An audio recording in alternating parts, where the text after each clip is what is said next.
سلامونه نیکې هیلې احترامات قدرمنو هېوادوالو د مظلوم غږ خیري بنسټ مسؤله یم. قدرمنو لیدونکو ټولو ته لومړی د کوچني اختر مبارکي وایم چې اختر مبارک شه. روژه لمونځ تراویح زکاتونه او صدقې مې د الله جل جلاله په دربار کې قبول او منظور شه. هیله منده یم چې اختر مو په خوشحالۍ سره پیل کړی وي او په خوشحالۍ سره پای ته ورسوئ. قدرمنو لیدونکو زه نن هغه کورنۍ ته راغلی یم چې ما یې په روژه کې ویډیو شیر کړې وه. نو یو بااحساسه ورور مې بادشاه ګل له سعودي عرب څخه 1500 ریاله مرسته کړې چې دلته 11,000 افغانۍ شولې. هغه مې دغه مورکۍ ته راوړې دي. نو متاسفانه هغه مور چې موږ په ویډیو کې هغه مورکۍ تللې ده وطن ته، نو د هغې انګور شته دی. موږ به دغه مرسته دغه کورنۍ ته سپارم، نو له ما سره پاتې شئ او دا ویډیو تر پایه وګورئ. دوی ته مې نغدې پیسې هم راوړي او د اختر میوه مې هم ورته راوړې ده. السلام علیکم. وعلیکم السلام. څنګه یاستئ؟ شکر مننه ښه یم. تاسو خپله ښه ستئ؟ روژه په خیر تېر شي. څنګه یې اختر سره؟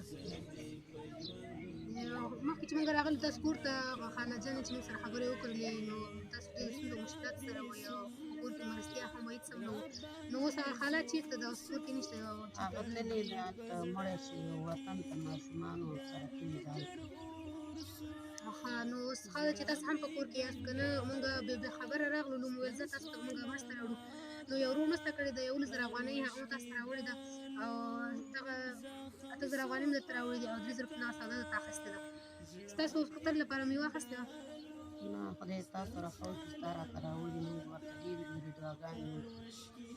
واقع مې دونه خفه وه ماشومانو ته، وګوره چې شی نشته. تا سره خدای ښه هغه نو وکړي. اوس هغه خاله خوښې د کور کې نشته، انشاءالله چې راغله ورته وایي چې موږ ته هم دعاګانې وکړي او دغه ورور ته هم چې مرسته یې کړې ده. نو ما تاسو ته اختر لپاره میوې راوړي دي. غمانه مردا یو ځل خو لاړ شه، غمانه مردا. او تاسو میوې چې ستاسو ماشومان خوشحال شي. پریسوی در پسی شنڈی می غوٹی پریسوی یا رستا یاد کی سوامانیم کلچې او مټايي راوړي دي او دغه 8,000 افغانۍ دي. دغه وشمېره تاسو کلم غم لکه ماړی نور می هجران تا صبر تمام سو خزما بدبختا دغه انجام سو لکه مرغاچی وی چاوشتلی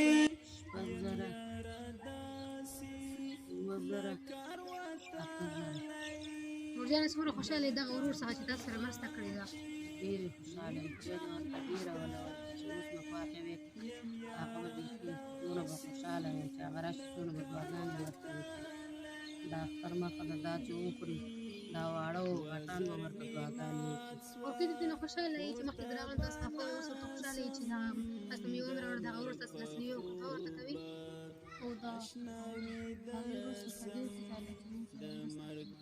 تاسو ورته دعاګانې کوئ. انشاءالله بل ځل ته هم تاسو کولی شئ دغه ورته تاسو لپاره مرسته راولیږي او بل ځل تاسو ته راوړي. مرجانه څه ویل غواړې خپل هېوادوالو ته؟ ما دا ویل دی چې خدای دې دوی سره ډېر ښه وکړي او خدای دې ورته نور هم ورکړي، موږ ته هم تېره کېدو ته هم ورکړي. خدای دې ورسره ښه وکړي. موږ دا هیله ده چې دا کوم ورونه چې دا بهر مملکتو کې دي په غریبانانو باندې د زړه لږ خوږ کړي چې څه نه څه وسه یي او موږ سره کومک وکړي. موږ به همیشه دعاګانې کوو ځکه چې کور کې ډېر مشکلاتونه دي او غریبۍ د لاسه یعنې ډېر جوبل دي. مننه مورې، اوس تاسو دعاګانې کوئ انشاءالله. قدرمنو هېوادوالو تاسو دغه موقع ګورئ څومره خوشحاله ده. که اوس هغه مورجانه وي هغه خو بیخي زیات خوشحاله شوې وه، خو متاسفانه هغه تللې ده. خدای دې وبخښي څوک مړ شوی دی هغې فاتحې ته تللې. نو موږ مرسته دغه د دې انګورګانې دې ته مې ورکړله. نو دغه ورور سره د الله تعالی ښه وکړي چې تا د دغه کورنۍ لاسنیوی وکړله، نو الله تعالی به ستاسې لاسنیوی وکړي چې خپل وس مطابق مرسته یې له موږ سره شریکه کړله او د دغه په شونډو مسکا راوستله. نو الله تعالی دې دغه په عمر کې برکت واچوي، خدای دې ورته په کار او مال کې برکت واچوي.